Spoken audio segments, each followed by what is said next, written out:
चारधाम यात्रा की शुरुआत हो गई है। 2013 की आपदा के बाद इस साल चारधाम यात्रा को राज्य सरकार अपनी उपलब्धि के तौर पर मानकर चल रही है। पिछली गलतियों से सबक लेते हुए राज्य सरकार ने इस बार चारधाम यात्रा के मद्देनजर सचिवालय में 24 घंटे का एक कंट्रोल रूम बनाया है। 3 शिफ्ट में चलने वाले इस चारधाम कंट्रोल रूम का जायजा हमारे संवाददाता ने लिया। परिसर के बाहर खड़े हैं और यहाँ पर जो है उत्तराखंड सरकार ने चारधाम यात्रा के लिए कंट्रोल रूम बनाया हुआ है और इसके अंदर से ही जो चारधाम यात्रा में जो लोग आते हैं, जिनको अगर किसी तरह की परेशानी होती है या जिस तरह से जो है 2013 में आपदा आई थी, उस दौरान जो है बहुत सारी खामियां जो है उत्तराखंड सरकार की ओर से देखने को मिली थी, आपदा प्रबंधन विभाग की ओर से देखने को मिली थी।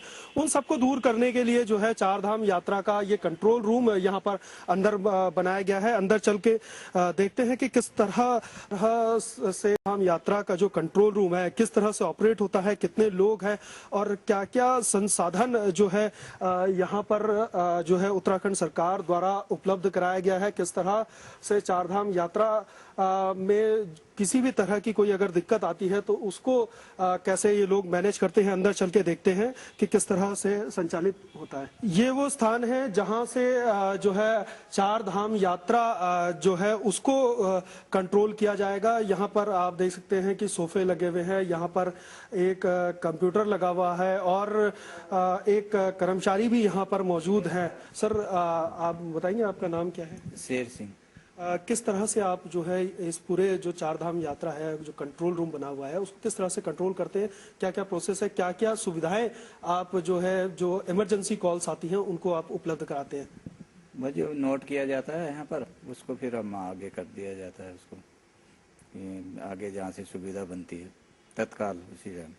किस तरह के जो कंप्लेंट्स किस तरह के आते हैं? जैसे जिसका है फ़ोन नंबर, नाम और किस संबंध में उसने बात किया, वो संबंध नोट किया जाता है। साहब से बात कर लीजिए बाकी। सर, आप इसको पूरा ऑपरेट करते हैं, किस तरह से जो है कंट्रोल रूम की जो व्यवस्था है उससे लोगों को कैसे फायदा मिलता है?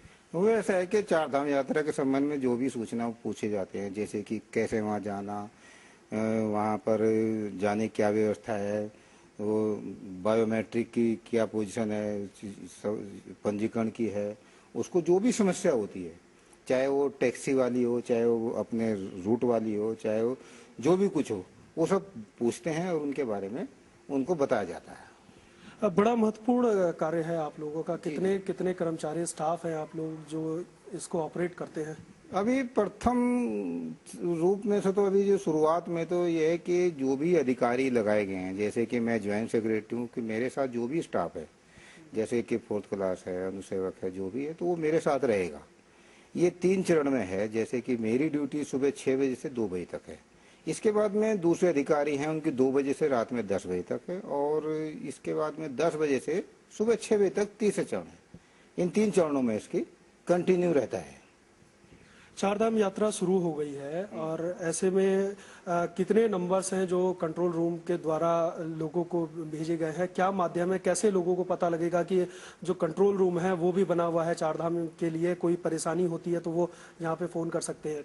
अभी यात्रा का शुरुआत है और जैसे जैसे कोई जैसी जानकारी चाह रहा है उसके अनुसार में सब उनको बहुत ही पोलाइटली और बहुत ही प्यार के साथ में उनको बताया जाता है और यहाँ पर कोई समस्या नहीं है। जिस तरह से नेपाल में भूकंप आया, उत्तराखंड में भी कई जगह पे भूकंप आया, चारधाम यात्रा में भी कई जगह, केदारनाथ हो या बद्रीनाथ हो, इन जगहों पे भी इस तरह की स्थिति बनी हुई है। तो ऐसे में कैसे आप लोग, अगर कोई कॉल आता है तो कैसे तत्काल आप मैनेज करेंगे? नहीं, उसके सभी नंबर्स हैं उसमें, जैसे सभी जगह जो सूचना हमसे, तो जो यात्रा करने वाले हैं चारधाम के, जो भी सूचना हमसे मांगी जाती है, जो भी वो अवेलेबल करते हैं, हम उनको सब वो सूचना उपलब्ध करा दिए जाते हैं। उसमें कोई दिक्कत नहीं आ रही उनको किसी तरह की। चारधाम में बहुत सारे लोग आते हैं, कंप्यूटर एक ही है आपके पास, मैनुअली आप लोग काम कर रहे हैं, तो ये थोड़ा टफ नहीं लगता आपको कि हजारों की संख्या में यात्री आ रहे हैं, कर्मचारियों की संख्या कम है, अधिकारी, आप जैसे आप खुद एक अधिकारी हैं, आपके साथ यहाँ पे एक व्यक्ति हैं, अगर कहीं आपको फ़ोन ना लग रहा हो, सूचना देनी हो, आपको खुद स्वयं जाना, फिर ऐसे में कोई अगर फ़ोन आ जाए तो कैसे मैनेज करेंगे आप? हाँ, जैसे कि अभी ये तो बात है कि जैसे बाथरूम जाना है या कोई किसी को कोई परेशानी हो गई है तो ये है कि उसके साथ में 1-2 स्टाफ और रहना चाहिए, ये तो मैं भी आवश्यकता महसूस कर रहा हूँ। और इसमें सचिव महोदय से भी मेरी बात हुई थी, तो वो कह रहे थे कि अभी शुरुआत है, वो कुछ कर रहे हैं इसमें व्यवस्था। तो ये देखा आपने, ये चार धाम यात्रा का वो कंट्रोल रूम है। यहाँ पर एक कंप्यूटर है और मैनुअली काम होता है। हजारों की संख्या में श्रद्धालु आते हैं और ऐसे में किस तरह से जो है उन श्रद्धालुओं को जो कंट्रोल रूम बनाया गया है उससे कैसे उन लोगों को फायदा पहुंच सकता है, यहाँ पर इन्होंने अपनी जो सुविधा के लिए किए हैं। यहाँ पर हर रूट के जो अधिकारी हैं, चाहे ऋषिकेश हो, गढ़ी कैंट कंट्रोल रूम हो या 13 जिले के जो अधिकारी हैं उनके नंबर्स यहाँ पर इन लोगों ने रखे हैं और मैक्सिमम जो काम है वो मैनुअली यहाँ पर हो रहा है। ऐसे में बड़ा सवाल यही उठता है कि जो चार धाम यात्रा को लेकर के लगातार जो है में सरकार के ऊपर प्रश्न चिन्ह लग रहे थे। ऐसे में आनन फानन में जो ये कंट्रोल रूम बनाया गया है, इससे आम यात्रियों को किस तरह से फायदा पहुंच सकता है, ये जो है बड़ा सवाल है। और इसको खुद यहाँ पर अधिकारी भी मानते हैं कि जो यहाँ पर कर्मचारियों की संख्या है वो अधिक नहीं है, वो बहुत कम है और मैनुअली काम जिस तरह से हो रहा है उससे आप अंदाजा लगा सकते हैं कि किस तरह से जो है वो आने वाले जो श्रद्धालु हैं या कोई अगर बड़ा हादसा हो जाता है वो कैसे निपट सकते हैं। कैमरामैन सचिन के साथ विक्रम श्रीवास्तव, के न्यूज़।